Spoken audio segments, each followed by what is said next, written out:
আসসালামু আলাইকুম। আমি ইব্রাহিম। আজকে আমি আপনাদেরকে দেখাবো অ্যাংকরে কোনো সমস্যা আছে কিনা। অ্যাংকরে কি আমরা চেক করতে হবে আজকে আমি আপনাদেরকে দেখাবো। অ্যাংকরে আপনারা প্রথমত চেক করতে হবে সাঙ্গলে কোনো সমস্যা আছে কিনা বা সুইবলে কোনো সমস্যা আছে কিনা তা দেখব। যদি সমস্যা থাকে আমরা অফিসে জানাবো, ওনারা আসি দেখবে, দেখার পর ওনারা কাজ করবে। যদি সমস্যা থাকে, এখন আমি দেখতেছি আমাদের অ্যাংকরে কোনো সাঙ্গলে বা সুইবলে কোনো সমস্যা না থাকার কারণে আমরা অ্যাঙ্করটি আবার উপরের দিকে উঠাই ফেলতেছি হাফেজ দিয়ে। একটি অ্যাঙ্কর মনে করেন যে এটা ৩ থেকে ৪ টন। তো এটার দাম আছে বর্তমানে মার্কেটে ৳৪,০০,০০০।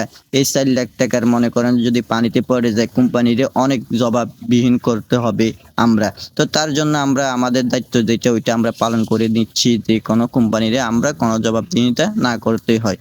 যেহেতু আমাদের অ্যাঙ্করে কোনো সমস্যা নাই, এখন থেকে আর অফিসেও আমাদের কোনো চাপ নিতে হবে না।